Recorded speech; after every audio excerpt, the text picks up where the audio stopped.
مورخین زیادہ اس نتیجے پر پہنچے ہیں کہ 9 ربیع الاول نبی علیہ الصلوۃ والسلام کی ولادت مبارکہ کا دن اور 12 ربیع الاول نبی علیہ الصلوۃ والسلام کا دنیا سے پردہ فرمانے کا وجہ اس کی یہ ہے کہ جب نبی علیہ الصلوۃ والسلام دنیا میں تشریف لائے تو لوگوں کو آپ کی قدر و منزلت کا ابھی اندازہ نہیں تھا. ان کو یہ نہیں پتا تھا کہ کون سی ہستی دنیا میں تشریف لائی ہے. جیسے بچے کی تاریخ کچھ ذہن میں رہتی ہے اسی طرح بڑوں کے ذہن میں رہ گئی. لہذا بعد میں جب روایت ہوئی تو پھر اختلاف ہوا. کسی نے 9 ربیع الاول کہا, کسی نے 12 کہا, مگر زیادہ حضرات نے پیدائش کا دن 9 ربیع الاول. لیکن جب نبی علیہ السلام اس دنیا سے تشریف لے گئے اس وقت کیونکہ 1 لاکھ سے زیادہ لوگ آپ کے غلاموں میں شامل ہو چکے تھے, اس لیے وہ دن ہر ایک کے دل کے اوپر نقش ہو گیا. لہذا آپ کے دنیا سے پردہ فرمانے کا دن 12 ربیع الاول, اس میں کوئی اختلاف نہیں. اس مہینہ میں عام طور پر نبی علیہ الصلوۃ والسلام کی سیرت طیبہ اور آپ کی تعلیمات کے تذکرے کیے جاتے ہیں اور یہ بہت اچھی بات ہے, ہونی بھی چاہیے. نبی علیہ الصلوۃ والسلام کی تعلیمات کی محفلیں منعقد ہوتی رہنی چاہیے تاکہ ہماری آنے والی نسل کے سامنے نبی اسلام کی مبارک شخصیت کا ہر گوشہ کھل کر سامنے آ جائے. سیرت کانفرنسیں ہوتی ہیں, جلسے ہوتے ہیں, یہ بہت اعلیٰ بات ہے. یہ مہینہ رحمتوں بھرا مہینہ. اس میں ایک بات سمجھنے والی ہے, وہ یہ کہ نبی علیہ الصلوۃ والسلام کے تشریف لانے کی خوشی منانا وہ تو ہر مسلمان کا کام ہے, مگر منانے کا انداز وہی ہو جس انداز پر ہمارے بزرگوں نے منایا. ایک آدمی یہ رزلٹ میں پاس ہو جائے اور باہر گلی میں ناچنا شروع کر دے تو اسے کون اچھا کہے گا؟ کہیں گے بھائی تجھے خوشی تو ملی لیکن خوشی کا ایک انداز ہے. نبی علیہ الصلوۃ والسلام کی پیدائش پر خوشی سیدنا صدیق اکبر کو بھی ہوئی, سیدنا عمر خطاب کو بھی ہوئی, سیدنا عثمان غنی کو بھی ہوئی, سیدنا علی المرتضیٰ کو بھی ہوئی. تو خلفائے راشدین نے اپنے دور میں جس انداز سے نبی علیہ السلام کی پیدائش کی خوشی منائی وہی سب سے بہتر تھے. 1,24,000 صحابہ وہ نبی علیہ الصلوۃ والسلام کے عاشق صادق تھے. ہر صحابی کا دل نبی علیہ الصلوۃ والسلام کی محبت سے بھرا ہوا تھا. انہوں نے اپنے محبوب کی دنیا میں آنے کی خوشی جیسے منائی ہم نے ویسے منائی. پھر امت میں کتنے اولیاء گزرے, حسن بصری رحمۃ اللہ علیہ, جنید بغدادی رحمۃ اللہ علیہ, بائزید بستامی رحمۃ اللہ علیہ, حضرت خواجہ عبدالخالق غجزوانی رحمۃ اللہ علیہ, خواجہ عبدالقادر جیلانی رحمۃ اللہ علیہ, مجدد الثانی رحمۃ اللہ علیہ, شاہ ولی اللہ محدث دہلوی رحمۃ اللہ علیہ. بڑے بڑے علمی شخصیتیں گزری, فقہا گزرے, امام اعظم رحمۃ اللہ علیہ, امام شافعی رحمۃ اللہ علیہ, امام احمد بن حنبل رحمۃ اللہ علیہ اور امام مالک رحمۃ اللہ علیہ.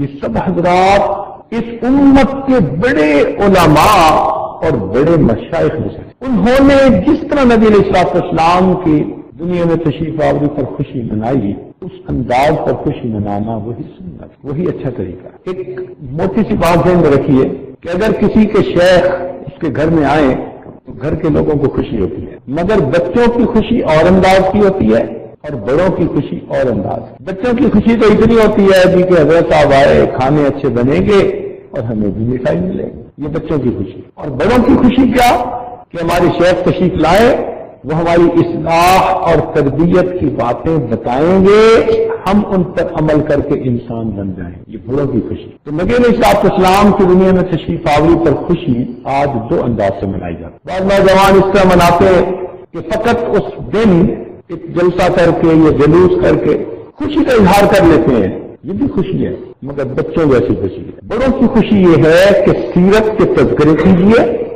اور جہاں جہاں ہماری زندگی نبی علیہ الصلوۃ والسلام کی مبارک زندگی سے مختلف ہے اس کو ختم کرنے کی کوشش کریں تاکہ زندگی 100% نبی علیہ السلام کی سنت کے مطابق بنے. یہ اصل خوشی ہے. ویسے ایک علمی نقطہ ذہن میں رکھیے, تفسیروں میں لکھا ہے کہ اللہ رب العزت نے جب اس کائنات کو پیدا فرمایا تو 6 دن لگے. زمین کو 2 دن میں پیدا کیا, خلق الارض فی یومین, 2 دن میں زمین کو پیدا فرمایا. پھر 4 دن لگے اس زمین کے اندر انسان کا رزق رکھنے میں. وبارک فیہا, اس میں برکتیں رکھی اللہ نے, معدنیات رکھے, نمکیات رکھی. آج اس ریشو پرپورشن کی وجہ سے زمین سے کیا پھل پھول اور سبزیاں نکلتی ہیں, انسان کی زندگی کا بقا جن کے اوپر منحصر ہے. تو 4 اور 2 6 دن لگے. تو مفسرین نے لکھا کہ اللہ رب العزت نے اتوار کے دن اس زمین کو بنانا شروع فرمایا اور جمعہ کے دن یہ مکمل ہوئی, کیونکہ اتوار, سوار, منگل، بدھ، جمعرات اور جمعہ. تو اتوار کا دن اس کا شروع کا دن اور جمعہ کا دن اس کے مکمل ہونے کا دن اور ہفتے کا دن چھٹی کا دن. لہذا اس وقت کی دنیا میں 3 بڑے مذاہب ہیں. ان میں عیسائی اتوار کے دن اپنی خوشی کا دن، جمعے کا دن، عبادت کا دن مناتے ہیں، تو سنڈے پریئر ہوتی ہے ان کی. جو یہودی ہیں وہ ہفتے کا دن مناتے ہیں کہ وہ فراغت کا دن تھا، اس لیے اس دن خوشی کا دن. اور مومنوں کے لیے اللہ نے جمعے کا دن خوشی کا دن بنا دیا. اور واقعی جس دن کوئی کام مکمل ہوتا ہے نا، حقیقی خوشی اس دن ہوتی ہے. کام شروع ہونے کے دن بھی خوشی ہوتی ہے مگر خوشی کا انداز اور ہوتا ہے. دیکھیں جی، بچے کو جس دن شروع کرواتے ہیں قرآن پاک اس دن بھی خوشی ہوتی ہے مگر وہ خوشی ذرا کم ہے. اور جس دن قرآن پاک اس کا مکمل ہوتا ہے اس دن خوشی کی انداز کچھ اور ہوتا ہے. کام مکمل ہو گیا. الحمدللہ امت مسلمہ کو اللہ تعالیٰ نے جمعہ کا دن خوشی کا دن دیا اور یہی مزاج ہے دونوں میں. چنانچہ آپ دیکھیں گے کہ بنی جو ہے یہ عیسائیوں میں جو برتھ ڈے منانے کا رواج ہے وہ عام ہے. ایک مزاج ہے ان کا. بچے کا برتھ ڈے منایا جاتا ہے، بڑے کا برتھ ڈے منایا جاتا ہے، تو آنے کی خوشی منائی جاتی ہے. ہمارے ہاں جس دن بندہ ایمان کے ساتھ اس دنیا سے رخصت ہو جاتا ہے نا، کامیاب ہو جاتا ہے، وہ دن خوشی کا دن ہوتا ہے. اسی لیے ہمارے ہاں بزرگوں کے سیرت کے دن منائے جاتے ہیں. فلاں دن صدیق اکبر کی شہادت ہوئی، اچھا جی سیرت کانفرنس ہوگی. فلاں دن حضرت مجدد ثانی رحمۃ اللہ علیہ کے لیے ایصال ثواب کا دن. تو ہمارے ہاں دنیا سے جانے کا جو دن ہے وہ اصل ان کی کامیابی کا دن ہے. لہذا ہمارے اکابرین اس 12 ربیع الاول کے مہینے میں نبی علیہ السلام کی تعلیمات کو کھول کھول کر بتاتے ہیں اور اس پر عمل کرنا سکھاتے ہیں. اور یہ حقیقی خوشی منانے کا انداز، اصل خوشی یہ ہے. ہر سال کے ربیع الاول میں ہم اپنی زندگی کا جائزہ لیں اور اپنی زندگی نبی علیہ السلام کی مبارک زندگی کے بالکل مطابق بنانے کی کوشش کریں. اللہ تعالیٰ نے اپنے محبوب کو دنیا میں بھیجا اور بھیجا بھی سعودی عربیہ میں. اگر آپ کبھی دنیا کے نقشے کو سامنے رکھ کر دیکھیں، سعودی عرب کا پیننسولا جو ہے نا، 3 طرف سے وہ پانی سے کٹا ہوا ہے، زمین سے کٹا ہوا ہے، پانی پانی ہے، 3 طرف اس کے پانی ہے. صرف اوپر کی طرف وہ زمین سے ملا ہوا ہے، 3 طرف اس کو پانی نے گھیرا ہوا ہے. ایک طرف وہ باقی زمین کے ساتھ جڑا ہوا ہے اوپر کی طرف. جیسے انسان کا دل 3 طرف سے کٹا ہوا ہوتا ہے ہینگنگ، اور اوپر سے جسم کے ساتھ جڑا ہوتا ہے. جیسے انسان کا دل دھڑکتا ہے ایسے ہی انسان کی قیام کا زندگی کا سبب بنتا ہے. اللہ تعالیٰ نے اس خطہ سعودی عربیہ کو دنیا کا جغرافیائی دل بنا دیا. جب تک دھڑکتا رہے گا، جب تک کعبہ اپنی جگہ پر موجود رہے گا، اس وقت تک انسانیت کی بقا ہے. چنانچہ نبی اسلام نے فرمایا کہ قرب قیامت کی بڑی علامات میں سے ایک علامت یہ ہے کہ کعبے کو گرا دیا جائے گا. یہ آخری علامت ہوگی یعنی پھر قیامت کی، اس کے بعد پھر قیامت آ جائے. تو بیت اللہ شریف ہمارے قیام کا سبب ہے. اس لیے ہر مومن کو اس جگہ کے ساتھ والہانہ محبت ہوتی ہے. نبی علیہ السلام سے والہانہ محبت، بیت اللہ شریف سے والہانہ محبت، یہ ہر مومن کا ایک والہانہ محبت کا انداز ہوتا ہے. جب نبی علیہ السلام تشریف لائے تو اس جزیرہ عرب کے اندر جو لوگ تھے بہت ہی زیادہ گمراہی اور جہالت کی زندگی گزار رہے تھے. ان کی حالت یہ تھی کہ ظالم اپنے ظلم کے بلبوتے پر دوسروں پر راج کر رہا تھا. اتنی اجد قوم تھی کہ اس وقت کی جو سیولائز حکومتیں تھیں وہ بھی ان پر حکومت نہیں کرنا چاہتی تھی. مثلا فارس اور روم دونوں جگہوں پر بڑی بڑی حکومتیں تھیں مگر وہ حکومتیں ان پر حکومت بھی نہیں کرنا چاہتی تھی. وہ کہتے تھے کہ اتنے بگڑے ہوئے ہیں، نہ تو وہاں پر پانی ملتا ہے نہ زراعت ہوتی ہے، ہم اگر وہاں جائیں تو کس لیے جائیں؟ بے آب ہو گیا علاقہ اور وہاں کے لوگ جہالت میں بڑے ہوئے، ان پڑھ لوگ، امی. قرآن مجید میں ان کو ان پڑھ کہا گیا. ایسے لوگوں میں اللہ تعالیٰ نے اپنے محبوب کو بھیجا. تو دل میں سوال پیدا ہوتا ہے کہ بھئی اپنے محبوب کو ایسے لوگوں میں بھیجنے میں بھی کیا حکمت تھی؟ تو ہمارے علماء نے لکھا کہ اللہ رب العزت نے اگر اپنے محبوب کو کسی بڑے ڈیولپڈ علاقے میں اس زمانے کے اور پڑھے لکھے لوگوں میں بھیجا ہوتا تو پھر آپ وہاں اگر دین کا کام کرتے تو دنیا لکھتی کہ ان کو لوگ اچھے مل گئے تھے، بنے ہوئے لوگ مل گئے تھے جی، انہوں نے ان کو پھر اور اچھا بنا دیا، پالش کر دیا، بنے ہوئے تو پہلے تھے۔ نہیں، اللہ رب العزت نے ان کو ایسے لوگوں میں بھیجا کہ جن سے زیادہ بگڑے ہوئے لوگ دنیا میں کہیں موجود ہی نہیں، ان لوگوں کو نبی علیہ السلام نے بنایا، ان کو سکھایا، ان کی زندگیوں کو تبدیل کیا، اور بالآخر یہ وہ لوگ تھے جو کھڑے ہوئے اور دنیا نے پھر ان کی قیادت کو تسلیم کر۔ آج دیکھیے سیدنا عمر رضی اللہ تعالیٰ عنہ کی شخصیت کی عظمت کو صرف مسلمان ہی نہیں، غیر مسلم بھی تسلیم کرتے ہیں، غیر مسلم بھی اس کو تسلیم کرتے ہیں۔ چنانچہ ایک انگریز مورخ لکھتا ہے کہ نبی علیہ السلام کے دنیا میں پردہ فرمانے کے بعد the land of Arabia became the nursery of heroes, عرب کی زمین وہ انسانوں کی نرسری بن گئی، ہیروؤں کی نرسری بن گئی۔ ہر بندہ جو وہاں سے اٹھا وہ دنیا کی تاریخ پر ایک ہیرو کی طرح سمجھا گیا۔ نبی علیہ السلام کی مبارک زندگی میں جو نبوت کی زندگی ہے، نہ تو آپ نے کبھی باہر کا سفر کیا کہ کہیں نبوت کی زندگی میں آپ باہر ملکوں میں تشریف لے گئے ہو، اور نہ آپ کی زندگی میں آپ کے صحابہ آپ کو چھوڑ کر کہیں اور گئے۔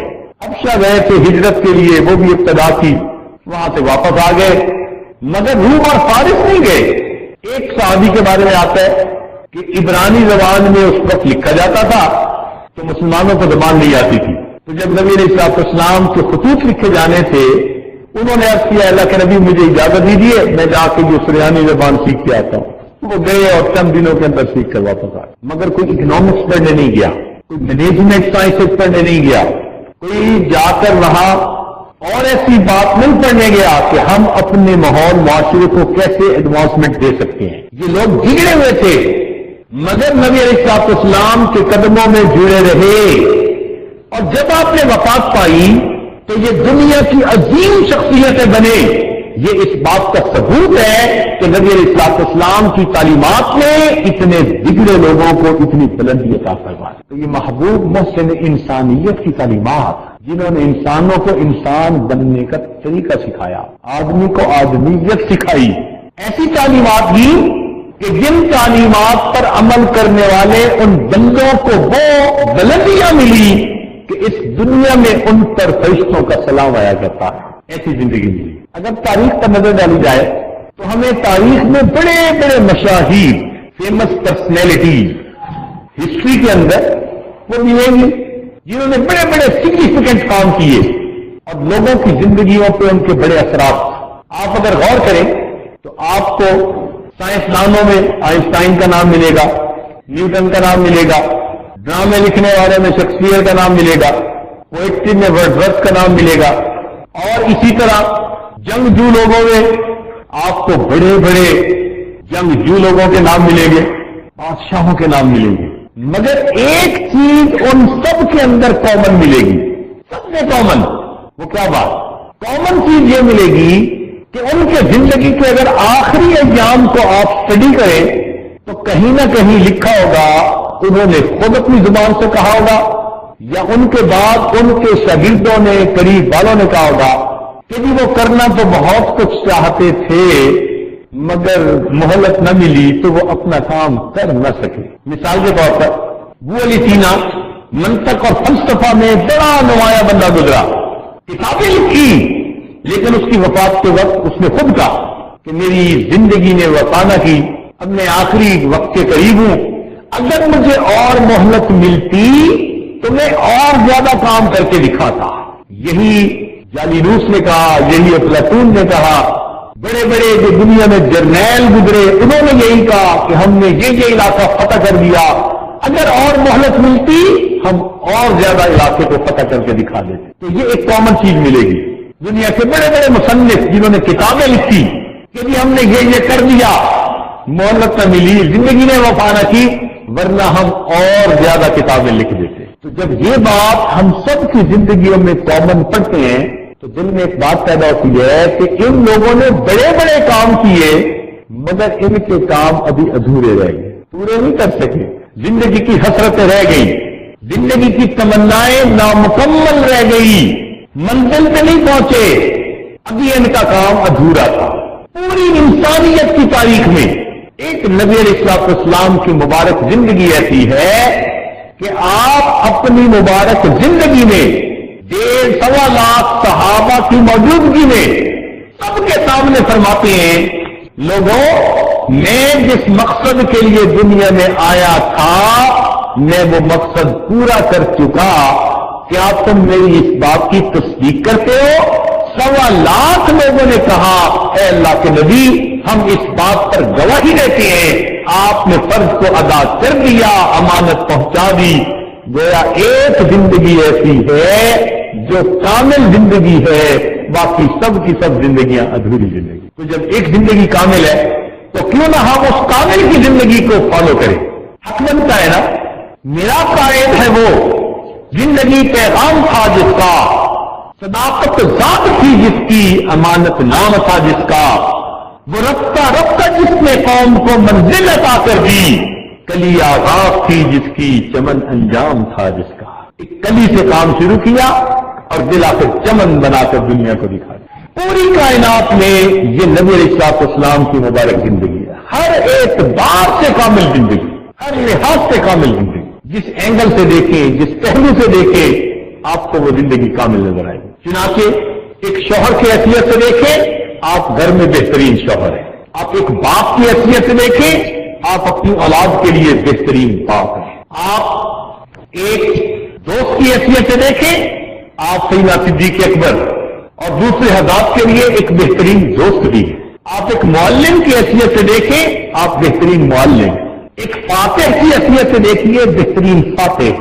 ایک عبادت گزار کی حیثیت سے دیکھیے، آپ کائنات کے سب سے بڑے عبادت گزار. تواضع کی نظر سے دیکھیے، آپ کائنات کے سب سے زیادہ متواضع انسان ہیں. اخلاق والے، کردار والے، یہ سب نعمتیں اللہ رب العزت نے آپ کو عطا کی. آپ دیکھیے یہ پوائنٹ ذرا سوچنے کا ہے. دنیا کے ہر گھر میں کتنی اچھی زندگی کیوں نہ گزر رہی ہو، کہیں نہ کہیں میاں بیوی میں رائے کا اختلاف ہو جاتا ہے. زیادہ نہ صحیح تھوڑا صحیح ہو جاتا ہے. تو میاں بیوی آپس میں کہتے ہیں کہ اچھا اگر کبھی کوئی ایسی بات ہوئی نا، ہم آپس میں مل کے بات کر لیں گے، ہمیں گھر کی باتیں باہر نہیں کرنی چاہیے. علماء کو دیکھیں، مشائخ کو دیکھیں، عام تاجروں کو دیکھیں، پڑھے لکھے دوسرے طبقے کو دیکھیں، ہر بندہ اپنے گھر میں یہ کہے گا اور یہ میری پرائیویٹ لائف ہے. کیا مطلب؟ کہ میں اس لائف کو دوسروں سے علیحدہ رکھنا چاہتا ہوں اور یہ میرے اور میرے گھر کے معاملات ہیں، لوگوں کو اس کی طرف نہیں متوجہ ہونا چاہیے. تو معلوم ہوا کہ تمام لوگ اس بات کو چاہتے ہیں کہ ہمارے گھر کی باتیں ہم تک رہیں، لوگوں کے سامنے نہ آئیں. پوری کائنات میں، انسانیت کی تاریخ میں ایک ہستی ہمیں ایسی نظر آتی ہے کہ جس نے اپنے گھر والوں کو آ کر کہا، اپنی بیویوں کو، کہ تم مجھے تنہائی میں جس طرح زندگی گزارتی دیکھتی ہو یہ تمہارے اوپر فرض ہے، اگر کوئی تم سے پوچھے تو تم اس زندگی کو لوگوں کے سامنے کھول کر بیان کرو. یہ چھوٹی بات نہیں ہے، یہ بہت بڑی بات، بہت بڑی بات. ایسی کامل زندگی کہ گھر کی باتیں، فرمایا جو کچھ مجھے دیکھتی ہو کرتے ہوئے، میری زندگی لوگوں کے سامنے اگر دوسری عورتیں آئیں اور تم سے پوچھنا چاہیں کہ نبی علیہ السلام کی زندگی میں یہ کیسے کیسے ہیں، تمہیں اس بات کا حکم ہے کہ تم میری زندگی کو لوگوں تک پہنچاؤ. ایسی صاف ستھری زندگی، پھولوں سے زیادہ معطر زندگی، خوشبودار زندگی. تو دل یہ چاہتا ہے کہ پھر انسان ایسی زندگی کو فالو کرے. ادھورے لوگوں کی زندگی کو فالو کیا کرنا؟ تو حقیقت میں یہ نبی علیہ السلام ہی کی شان ہے کہ ان کی زندگی ہر اعتبار سے کام ہے.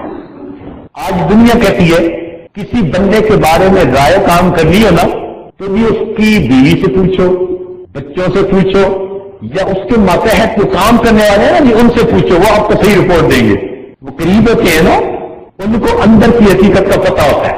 اس لیے کئی لوگ لوگوں کے سامنے بڑے عظیم رہنما بنے ہوتے ہیں اور بیوی ان کو سمجھتی کچھ نہیں، اس لیے کہ وہ سمجھتی ہے کہ اندر سے کیا ہے. اولاد ان کو فائدہ نہیں پاتی. قریب کے دوستوں کو کمزوریوں کا پتہ ہوتا ہے، ماتحت کو پتہ ہوتا ہے کہ صاحب کی زندگی کیسی ہے.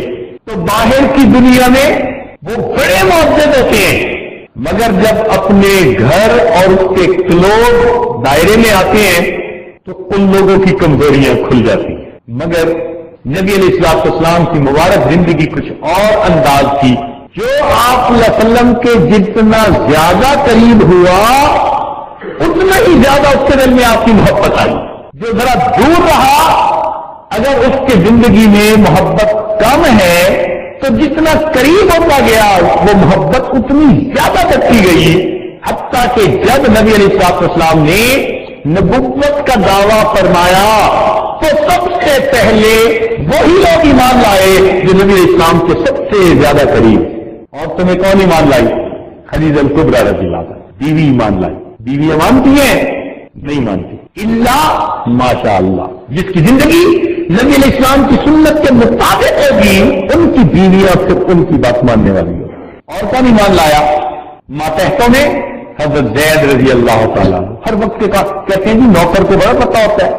نبی علیہ السلام کی خدمت کرنے والے جو تھے ہر وقت کے گھر کے اندر باہر کے کام سمیٹنے والے سب سے پہلے بات پر عمل کرنے والے تھے. اور پھر ایمان لانے والے کون تھے؟ سیدنا صدیق اکبر رشتہ داروں میں حضرت علی رضی اللہ تعالیٰ. تو دیکھیے جو جتنا قریب تھا نبی علیہ السلام کی مبارک زندگی سے وہ اتنا ہی زیادہ متاثر ہوا اور اس نے آپ کی دعوت کو اتنا جلدی قبول کر. تو اگر ان باتوں کو ہم سامنے رکھیں تو واقعی دل چاہتا ہے کہ ہم نبی علیہ السلام کی مبارک زندگی کی اتباع کریں، زندگی ان کے مطابق بنائیں. نبی علیہ السلام نے اپنے اخلاق سے کردار سے لوگوں کے دلوں کو فتح فرما لیا. سیدہ صدیقہ نانا فرماتی ہیں فتحت المدینہ بالاخلاق کہ نبی علیہ السلام نے مدینہ کو اپنے اخلاق کے ذریعے فتح کر لیا تھا. یعنی لوگوں کے دل اپنے اچھے اخلاق کی وجہ سے جیت لیے تھے.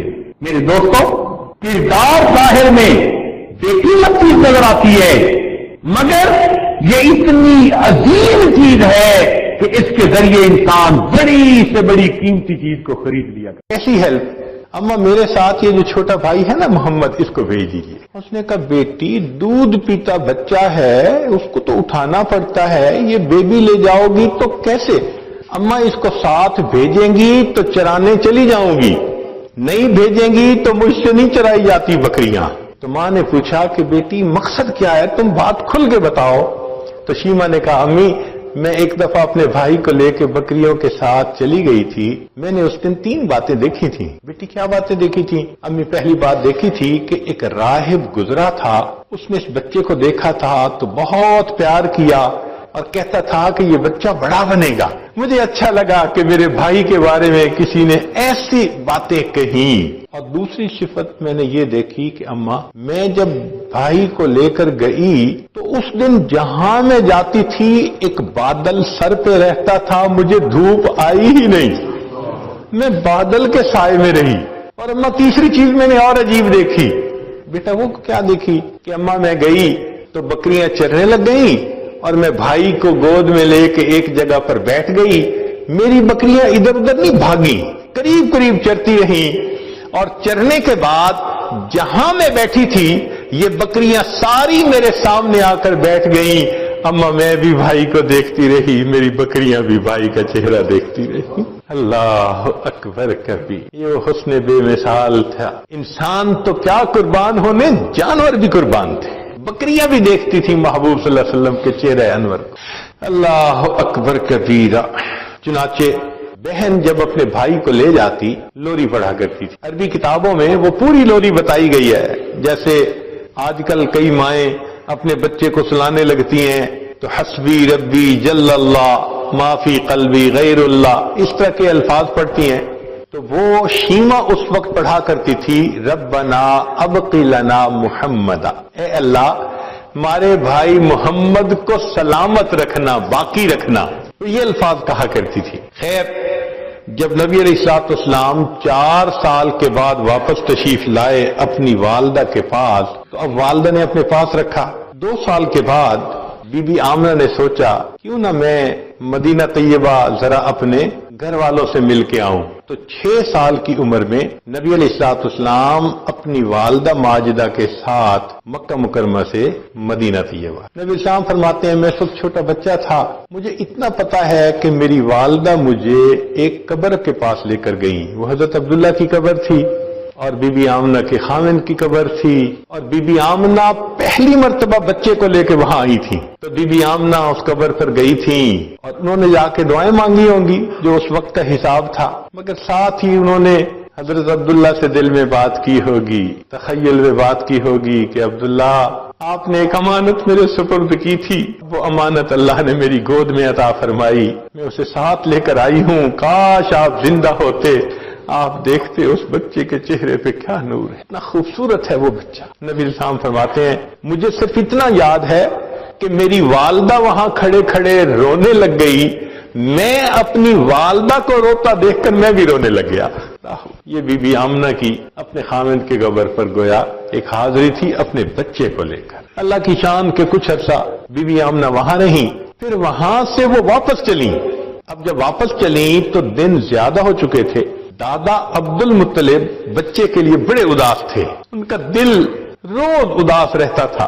چنانچہ وہ کیا کرتے کہ مکہ مکرمہ سے نکل کر جو مدینہ طیبہ کی طرف سے راستہ آتا تھا اس طرف جا کر بیٹھتے تھے کہ یا تو بچہ بھی آ جائے گا والدہ کے ساتھ یا کوئی آنے والا مسافر مجھے ان کے بارے میں خبر دے دے گا. وہ بیٹھے رہتے تھے وہاں، روز آتے تھے بیٹھتے تھے، آتے تھے بیٹھتے تھے. اللہ کی شان دیکھیں، نبی علیہ السلام اپنی والدہ مائدہ کے ساتھ جب واپس مکہ مکرمہ کی طرف لوٹنے لگے، ایک باندی تھی ام ایمن اور نبی علیہ السلام کی والدہ مائدہ تھیں. جب ابوا کے مقام پر پہنچے تو بی بی آمنہ بھی اللہ کو پیاری ہو. اللہ اکبر کبیرہ، اللہ اکبر. چنانچہ باندی نے بچے کو اپنی گود میں لیا اور اپنا دودھ پلاتے ہوئے وہ بچے کو لے کے آئی. اب جب عبد المطلب نے باندی کو آتے دیکھا تو وہ حیران، پوچھنے لگے کہ آمنہ کہاں؟ تو باندی نے بتایا کہ آمنہ بھی اللہ کو پیاری. محبوب صلی اللہ علیہ وسلم کے والد ماجد تو ولادت سے ہی پہلے اللہ کو پیارے ہو گئے تھے. 6 سال کی عمر میں والدہ ماجدہ بھی اللہ کو پیاری. اللہ اکبر کبیرہ. پھر 8 سال کی عمر تھی، 2 سال اور گزرے تو دادا بھی اللہ کو پیارے ہو گئے. یہ کیا وجہ تھی؟ اصل میں اللہ نے سب سہارے توڑ دیے کہ اگر اللہ کے حبیب صلی اللہ علیہ وسلم ان سب سہاروں کے ساتھ تربیت پا کر بڑے ہوتے. لوگ کہتے جی تربیت کرنے والوں نے بڑی اچھی تربیت کر دی تھی.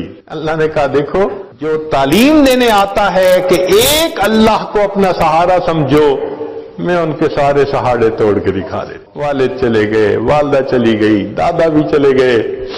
لوگ سمجھتے ہیں کہ جس کا اب نہیں ہوتا اس کا کچھ نہیں ہوتا. اللہ نے دکھانا تھا لوگوں جس کا اب نہیں ہوتا اس کا رب ہوتا ہے، اور جس کا رب ہوتا ہے اس کا سب ہوتا ہے. اللہ نے دکھا دیا. اللہ اللہ. بی بی آمنہ حیران تھی. باپ ہوتا بچے کو انگلی پکڑ کے بازار لے جاتا، کھلونے لو کے دیتا. جواب ملا قدرت کی طرف سے، آمنہ کیوں حیران ہوتی ہے؟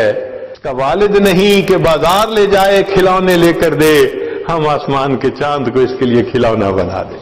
حلیمہ سعدیہ نبی علیہ الصلوۃ والسلام کی پرورش کر کے ایک سعادت پا گئی.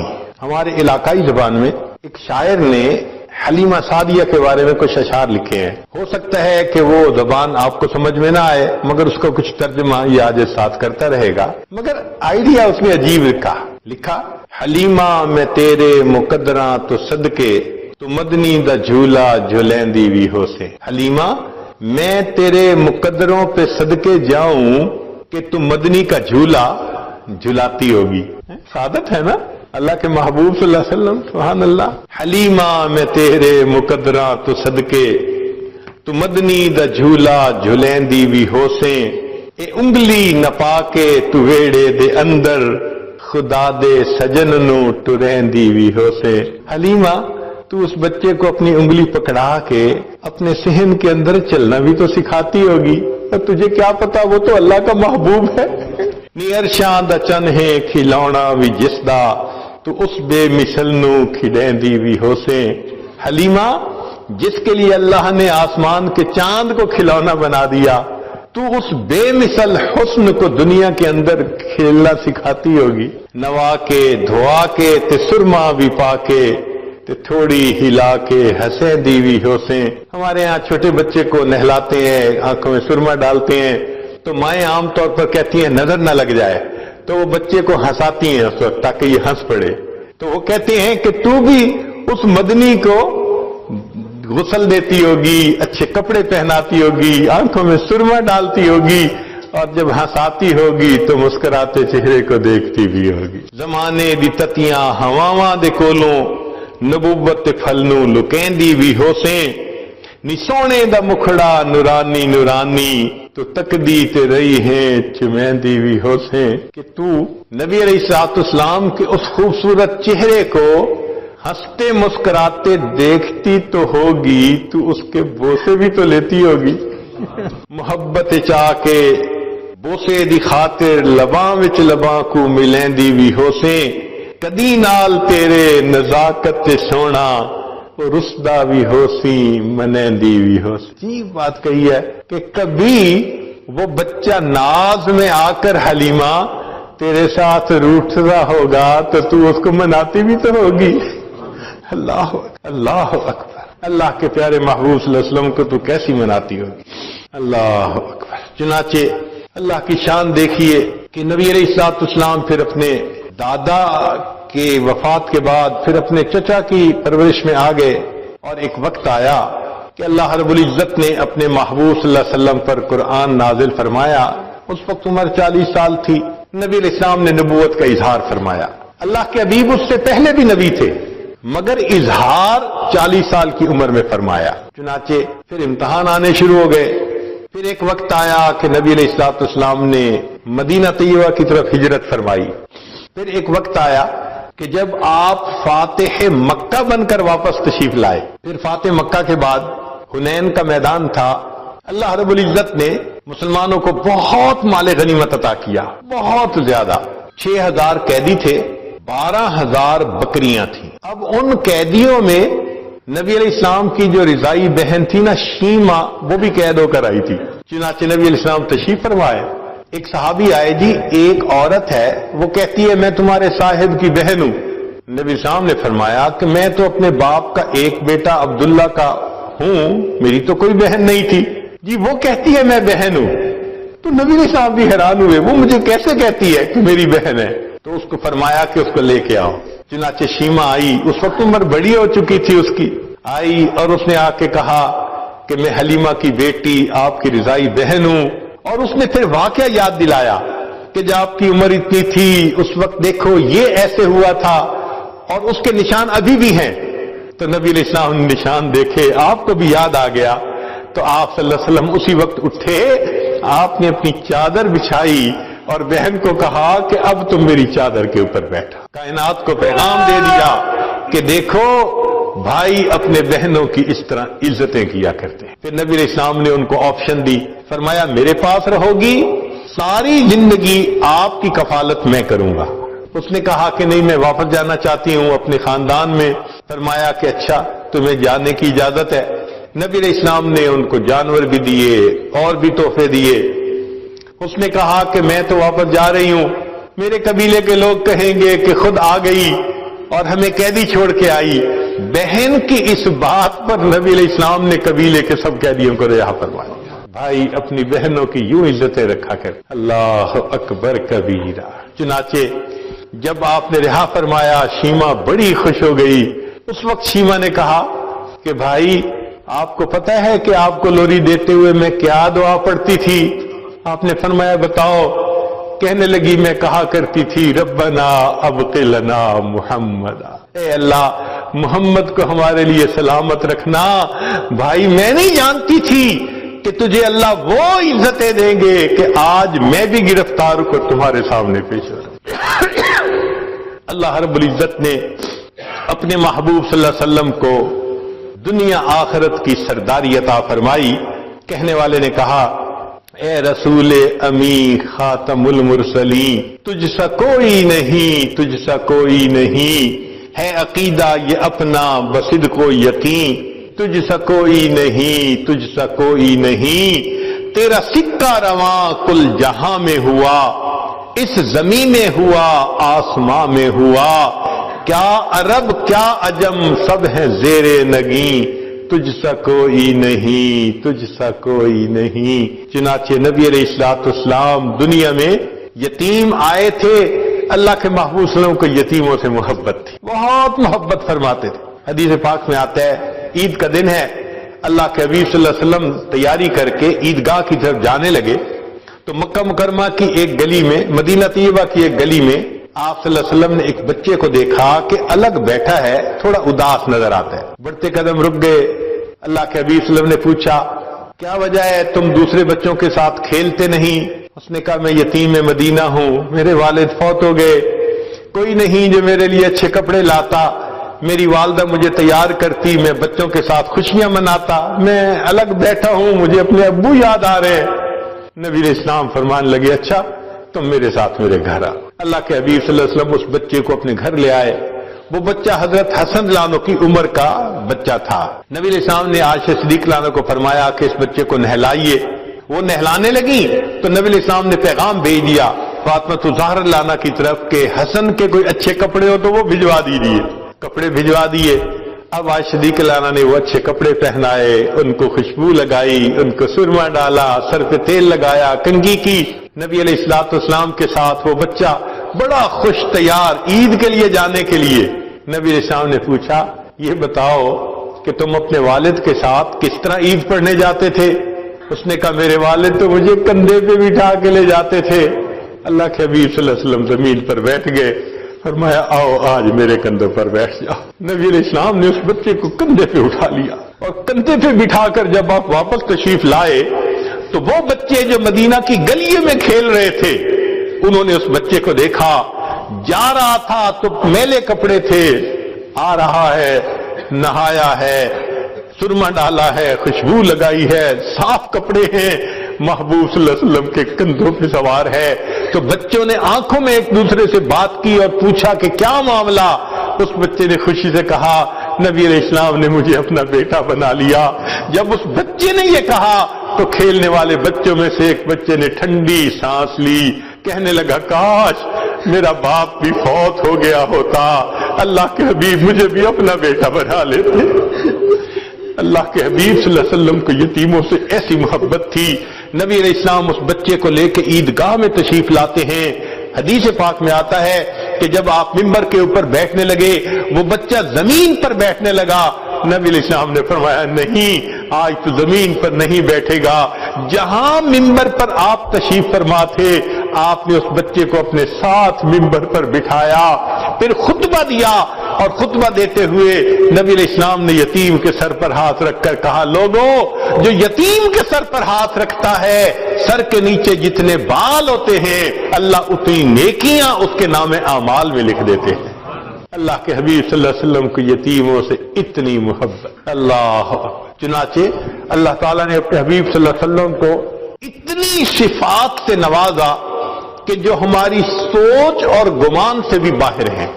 عربی زبان میں جتنے حروف ہیں اور ہر حرف سے جو صفت کا لفظ بنتا ہے وہ صفت اللہ نے اپنے حبیب صلی اللہ علیہ وسلم کو عطا فرمائی۔ دوبارہ سنیے، عربی زبان کے اندر جتنے حروف ہیں ہر حرف سے جو صفت بنتی ہے وہ صفت اللہ نے اپنے محبوب صلی اللہ علیہ وسلم کو عطا فرمائی۔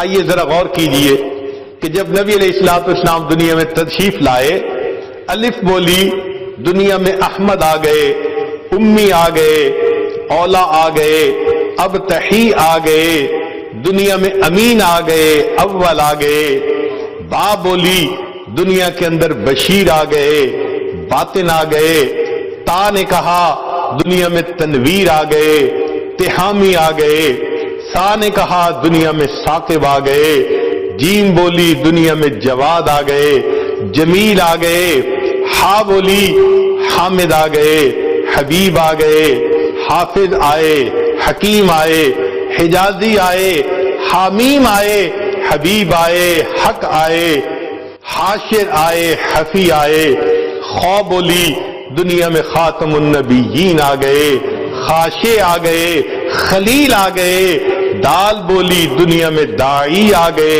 داعین اللہ بإذنہ وسراجا منیرا، زال بولی دنیا میں زکی آ گئے، را بولی دنیا میں رسول آ گئے، رحمت للعالمین آ گئے، رشید آئے، رفیق آئے، رؤوف آئے، رحیم آئے، زا بولی دنیا میں بیت اللہ کے زائر آ گئے، سین بولی سید آ گئے، سراج آ گئے، شین نے کہا شافع آ گئے، شکور آ گئے، شہید آ گئے، شبیر آ گئے، شاہد آ گئے، صاد بولی دنیا میں صفی اللہ آ گئے، زود بولی دنیا میں ضامن آ گئے، تو نے کہا طیب آئے، طاہر آئے، طٰہٰ آئے، توسین آئے، زا نے کہا دنیا میں ظاہر آ گئے، عین بولی عبداللہ آ گئے، عزیز آ گئے، عادل آ گئے، عاقب آ گئے، غین بولی دنیا میں غیور آ گئے، فا نے کہا دنیا میں فاتح آ گئے،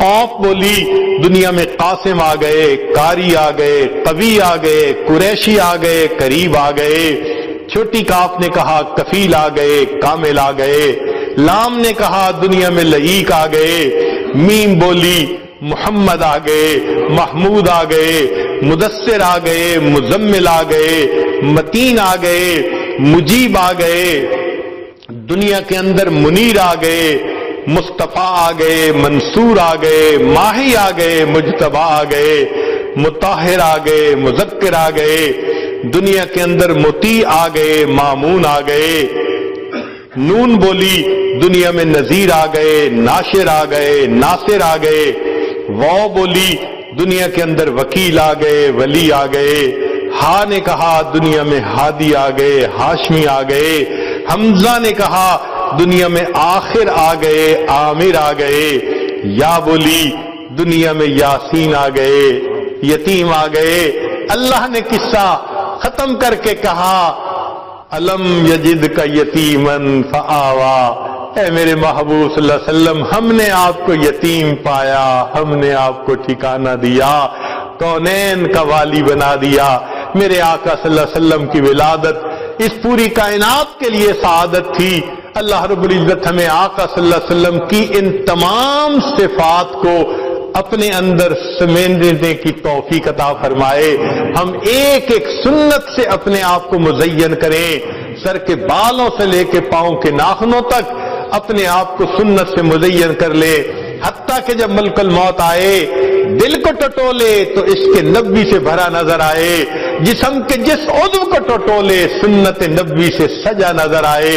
اس محبت میں ہم اس دنیا سے جدا ہوں اور قیامت کے دن آقا صلی اللہ علیہ وسلم کے ہاتھوں حوض کوثر کا جام نصیب ہو۔ وآخر دعوانا ان الحمد للہ رب العالمین۔